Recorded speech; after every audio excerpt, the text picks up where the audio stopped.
नमस्कार बच्चों, आज हम हमारी हिंदी की दूसरी पुस्तक प्रारंभ कर रहे हैं जिसका नाम है बाल महाभारत कथा।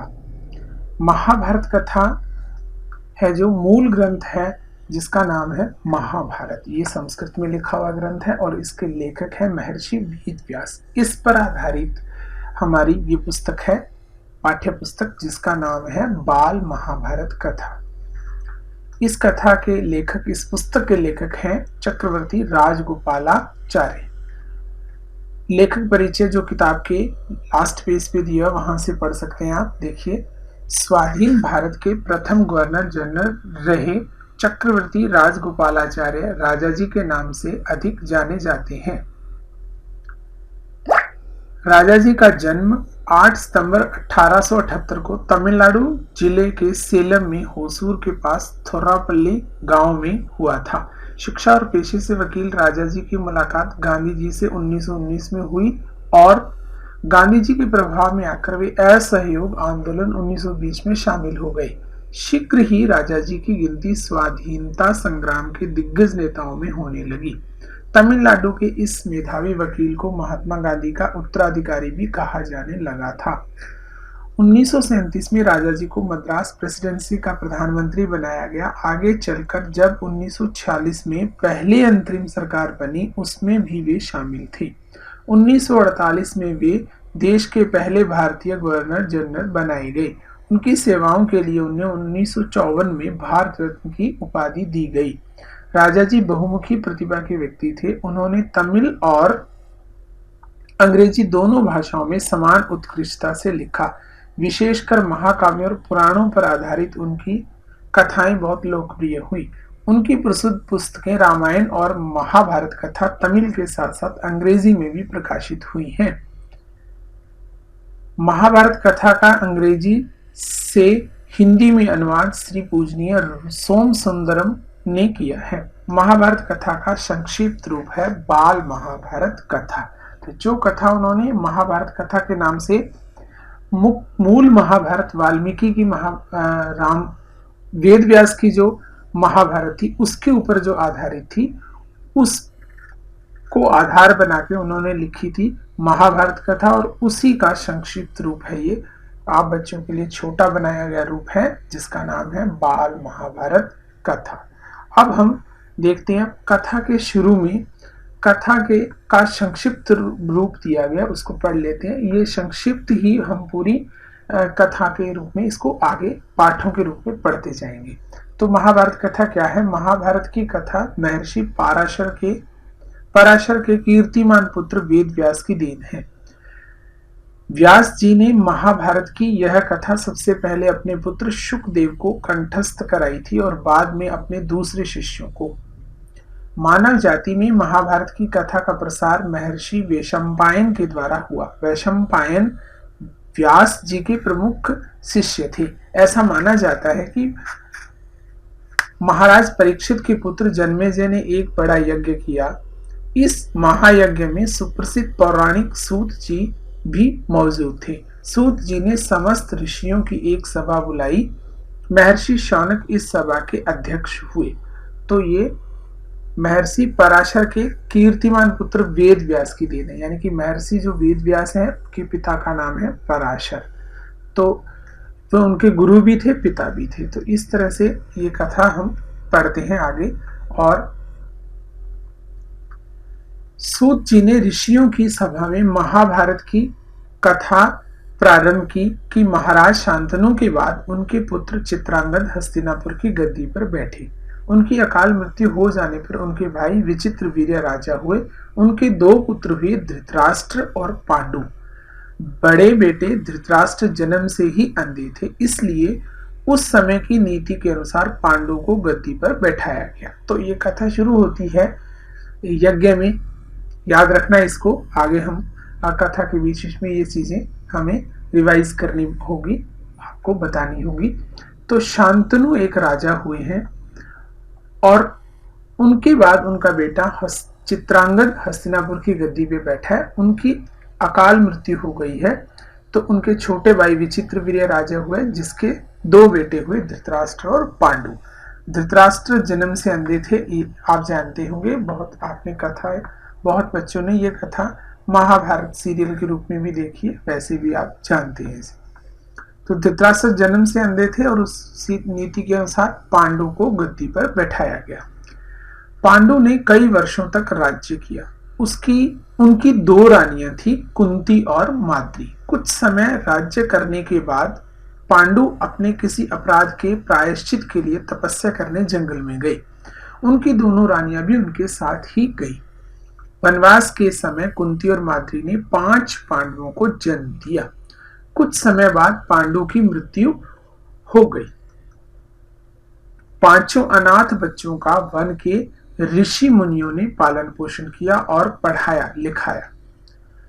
जब युधिष्ठिर 16 वर्ष के हुए तो ऋषियों ने 5 कुमारों को हस्तिनापुर ले जाकर पितामह भीष्म को सौंप दिया। तो पांडु धृतराष्ट्र के छोटे भाई गद्दी पे बैठे। उनकी 2 रानियां थी, कुंती और माद्री, और उनसे कुछ अपराध हो गया पांडु से, इसलिए वो तपस्या करने जंगल में चले गए। रानियां भी उनके साथ थी। वनवास में ही कुंती और माद्री ने 5 पुत्रों को जन्म दिया। आगे आप पढ़ेंगे, कुंती ने 3 पुत्रों को जन्म दिया, युधिष्ठिर, अर्जुन और भीम। और माद्री के 2 पुत्र हुए, नकुल और सहदेव। तो जब इनका पालन पोषण, कुछ समय बाद तो पांडु की मृत्यु हो गई है, तो ये बच्चे अनाथ हो गए, पिता नहीं थे इनके। तो ऋषियों ने इनका पालन पोषण किया और जब वही ऋषियों ने उनको पढ़ाया लिखाया और 16 साल की उम्र जब बड़े बेटे युधिष्ठिर की हो गई, बड़े पांडव की हो गई, तो ऋषियों ने उन्हें हस्तिनापुर में यानी कि राजा के पास ले जाके छोड़ दिया। पितामह भीष्म को दे दिया, उनको सौंप दिया। 5 पांडव बुद्धि से तेज और शरीर से बली थे। उनकी प्रखर बुद्धि और मधुर स्वभाव ने सबको मोह लिया था। यह देखकर धृतराष्ट्र के पुत्र कौरव उनसे जलने लगे और उन्होंने पांडवों को तरह तरह से कष्ट पहुंचाना शुरू किया। दिन पर दिन कौरवों और पांडवों के बीच वैरभाव बढ़ता गया। अंत में पितामह भीष्म ने दोनों को किसी तरह समझाया और उनके बीच संधि करवाई। भीष्म के आदेशानुसार कुरु राज्य के 2 हिस्से किए गए। कौरव हस्तिनापुर में ही राज करते रहे और पांडवों को एक अलग राज्य दे दिया गया जो आगे चलकर इंद्रप्रस्थ के नाम से मशहूर हुआ। इस प्रकार कुछ दिन शांति रही। तो 5 पांडव अच्छे थे और धृतराष्ट्र उस समय राजा थे जिनके बेटे कौरव कहलाए, और कौरव पांडवों से जलते थे और धीरे धीरे इनमें वैरभाव बढ़ता गया। लेकिन पितामह भीष्म ने इनको समझाया और हस्तिनापुर के 2 टुकड़े कर दिए, जिसमें हस्तिनापुर है जो उसके वो कौरवों के पक्ष में आया, यानी कि हस्तिनापुर के राजा कौरव हुए और पांडवों को एक अलग राज्य दिया गया जिसका नाम इंद्रप्रस्थ हुआ। इस तरह से शांति रही। लेकिन उन दिनों राजा लोगों में चौसर खेलने का आम रिवाज था। राज्य तक की बाजियां लगा दी जाती थी। इस रिवाज के मुताबिक एक बार पांडवों और कौरवों ने चौपड़ खेला। कौरवों की तरफ से कुटिल शकुनी खेला। उसने युधिष्ठिर को हरा दिया। इसके फलस्वरूप पांडवों का राज्य छिन गया और उनको 13 वर्ष का वनवास भोगना पड़ा। उसमें एक शर्त यह थी कि 12 वर्ष के वनवास के बाद 1 वर्ष अज्ञातवास करना होगा। उसके बाद उनका राज्य उन्हें लौटा दिया जाएगा। अब दोनों कौरव और पांडव अपने अपने राज्य में रहते थे, लेकिन चौसर का खेल खेलते थे। चौसर का खेल चौपड़ का खेल के भी नाम से प्रसिद्ध। आपने अगर महाभारत देखी है तो आप देखते होंगे, एक शकुनी है, कौरवों के मामा है, उनके हाथ में पासे हैं। वो लूनो लूडो के जैसा खेल उस जमाने में हुआ करता था। जैसे आप डाई फेंक करके 3 आगे 4 आगे 2 आगे इस तरह से आगे आप सांप सीढ़ी या लूनो लूडो खेलते हैं, वैसे ही वो खेल था, लेकिन वो बड़े लेवल पे खेला जाता था और उसमें तो बाजियां लगती थी राज्य तक की, यानी कि जो हार गया उसका राज्य चला जाएगा। इस तरह से शर्त लगा के खेला जाता था और कौरवों और पांडवों में ये चौसर का खेल हुआ। शकुनी इस खेल का बहुत अच्छा जानकार था। उसने कुटिल चालें चली और हरा दिया पांडवों को। शर्त के अनुसार 13 वर्ष का वनवास भोगना पड़ा, जिसमें 1 वर्ष है जो अज्ञातवास था और कहा था कि उसके बाद उनका राज्य लौटा दिया जाएगा। द्रौपदी के साथ पांचों पांडव 12 वर्ष वनवास और 1 वर्ष अज्ञातवास में बिताकर वापस लौटे, पर लालची दुर्योधन ने लिया हुआ राज्य वापस करने से इनकार कर दिया। अतः पांडवों को अपने राज्य के लिए लड़ना पड़ा। युद्ध में सारे कौरव मारे गए। तब पांडव उस विशाल साम्राज्य के स्वामी हुए। इसके बाद 36 वर्ष तक पांडवों ने राज्य किया और फिर अपने पोते परीक्षित को राज्य देकर द्रौपदी के साथ तपस्या करने हिमालय चले गए। संक्षेप में यही महाभारत की कथा है। तो राज्य नहीं लौटाया। वापस जब वो अज्ञातवास और वनवास पूरा करके लौटे पांडव, तो लालची दुर्योधन ने कहा, इनकार कर दिया कि मैं राज्य नहीं दूंगा। इसलिए पांडवों को मजबूर होकर के युद्ध करना पड़ा और यही युद्ध महाभारत का प्रसिद्ध युद्ध जो कुरुक्षेत्र आजकल जो हरियाणा प्रदेश में पड़ता है वहां हुआ था, और जिसमें सारे कौरव मारे गए थे और पांडव जीत गए थे और उन्होंने उस राज्य को प्राप्त किया था। और 36 साल तक राज्य करने के बाद वे अपने पोते परीक्षित, तो ये परीक्षित कौन था आगे पढ़ेंगे, लेकिन अभी जानिए कि पांडवों का पोता है परीक्षित, उसको ये राज्य सौंप के और द्रौपदी के साथ पांचों पांडव चले गए थे हिमालय में तपस्या करने। यहाँ पर महाभारत की कथा समाप्त हो जाती है। ये जो संक्षिप्त कथा अभी आपने पढ़ी है, यही हम आगे के पाठों के रूप में पढ़ेंगे। तो हमारा पाठ है वो एक यहां से शुरू होता है, देवव्रत। पहला पाठ है हमारा देवव्रत। अब इसको पढ़ते हैं। तो मतलब यहां से हमें पढ़ना, लेकिन पहले वो संक्षिप्त कथा है उसको भी याद रखना है। गंगा एक सुंदर युवती का रूप धारण किए नदी के तट पर खड़ी थी। उनके सौंदर्य और नव यौवन ने राजा शांतनु का मन मोह लिया था। गंगा बोली, राजन, आपकी पत्नी होना मुझे स्वीकार है, पर इससे पहले आपको मेरी शर्त माननी होगी। क्या आप मानेंगे? राजा ने कहा, अवश्य। राजा शांतनु ने गंगा की सारी शर्तें मान ली और वचन दिया कि वह उनका पूर्ण रूप से पालन करेंगे। तो हमने पढ़ा कि शांतनु है जो हस्तिनापुर के राजा हुए थे ना, वहीं से ये कहानी शुरू होती है। तो गंगा से वो विवाह करना चाहते हैं और उसके लिए गंगा ने कुछ शर्तें रखी हैं। यहाँ नहीं दिया हुआ कि शर्त कौन सी है, लेकिन आपने इस पे ध्यान देना है क्योंकि आगे हमारा प्रश्न इससे जुड़ा हुआ है। और राजा ने कहा कि ठीक है, जो आपकी शर्त है मैं मान लूंगा और पूरा तरह से उनका पालन करूंगा। अब हम देखते हैं इसके शब्द परिचय। इतने जो पैराग्राफ पढ़ा उसमें एक शब्द है युवती। युवती का मतलब है जवान स्त्री। और मोह लेना, शांतनु को मोह लिया था। मोह लेने का मतलब आकर्षित करना। अब इसके आगे पाठ को पढ़ते हैं। समय पाकर गंगा से शांतनु के कई तेजस्वी पुत्र हुए, परंतु गंगा ने उनको जीने नहीं दिया। बच्चे के पैदा होते ही वह उसे नदी की बहती हुई धारा में फेंक देती थी और हंसती मुस्कुराती राजा शांतनु के महल में आ जाती थी। अज्ञात सुंदरी के इस व्यवहार से राजा शांतनु चकित रह जाते। उनके आश्चर्य और क्षोभ का पारावार न रहता। शांतनु वचन दे चुके थे, इस कारण मन महसूस कर रह जाते थे।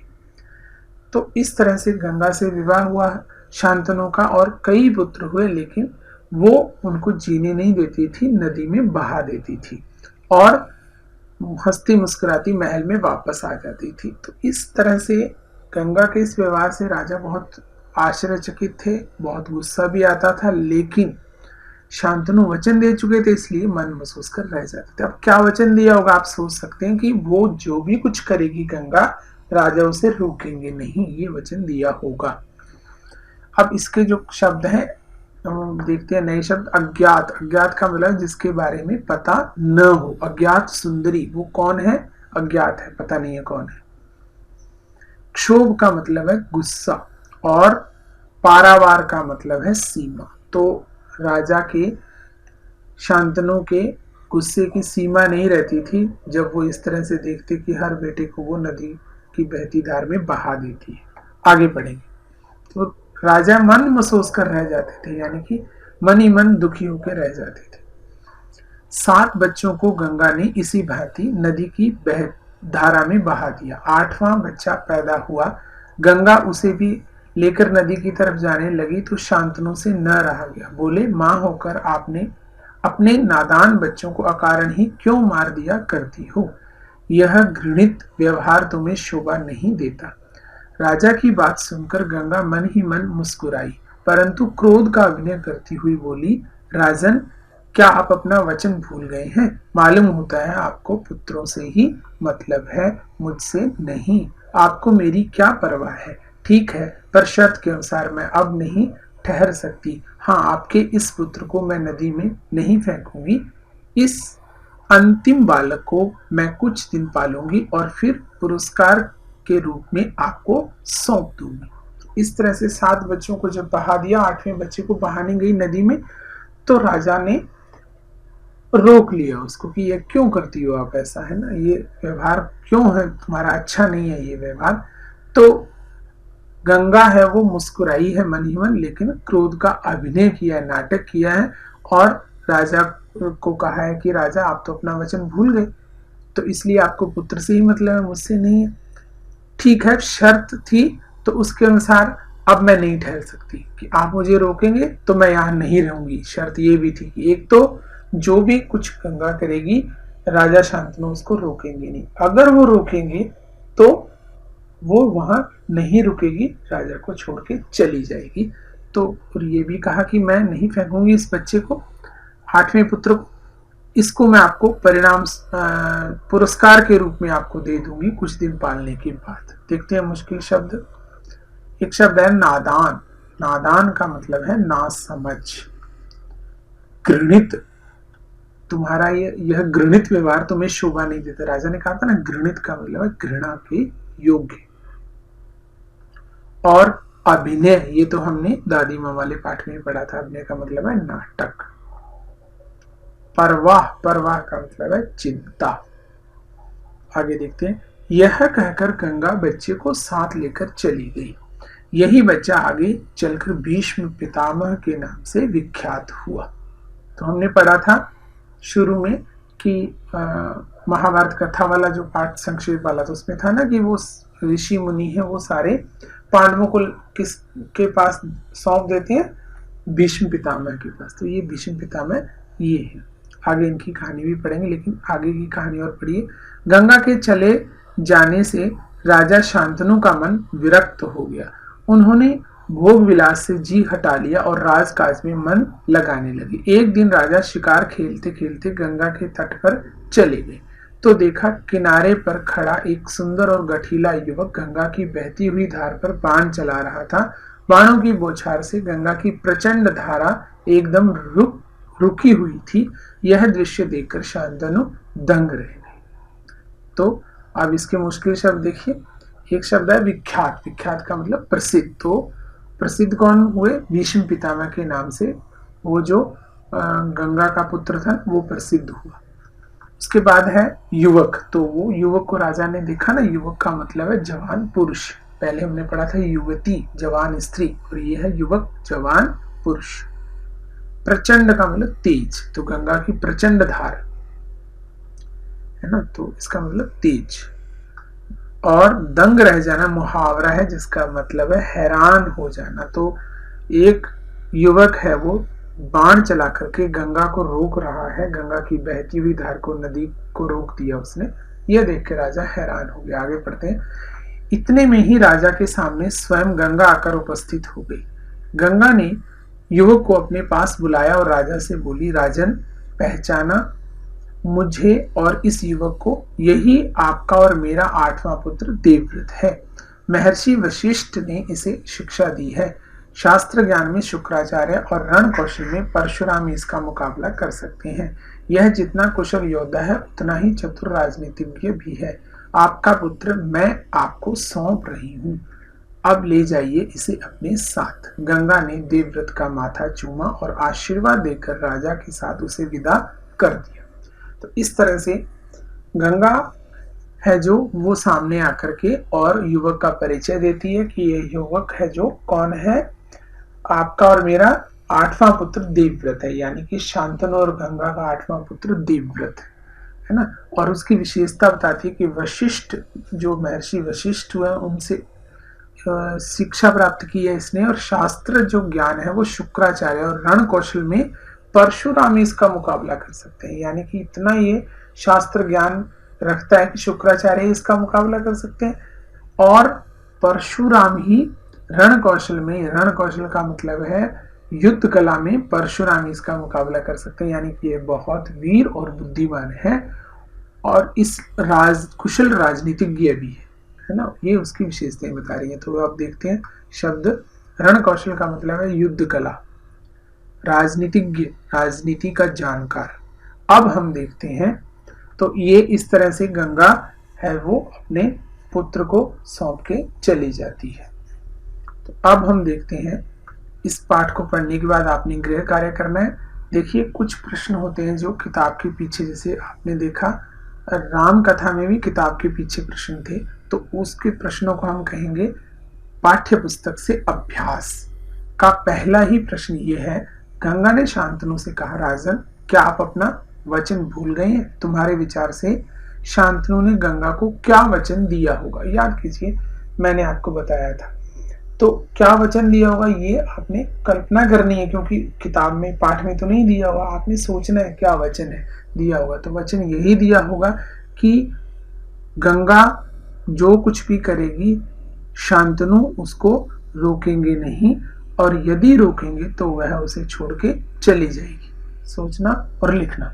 इसके बाद है अन्य प्रश्न। अन्य प्रश्नों में पहला प्रश्न आपने लिखना है, देवव्रत कौन था? आगे चलकर वह किस नाम से विख्यात हुआ? तो देवव्रत आप जान गए हैं, देवव्रत के बारे में लिखना है। देवव्रत गंगा, हस्तिनापुर के राजा शांतनु और गंगा का आठवां पुत्र था। आगे चलकर वह भीष्म पितामह के नाम से प्रसिद्ध हुआ। दूसरा प्रश्न, गंगा ने देवव्रत की क्या क्या विशेषताएं बताई हैं? तो अभी लास्ट में वो बता रही थी कि ये शास्त्र ज्ञान में इसका मुकाबला कौन कर सकता है, रण कौशल में कौन मुकाबला कर सकता है, और कितना बहादुर है, राजनीतिज्ञ, ये सारी बातें उसमें लिखनी है।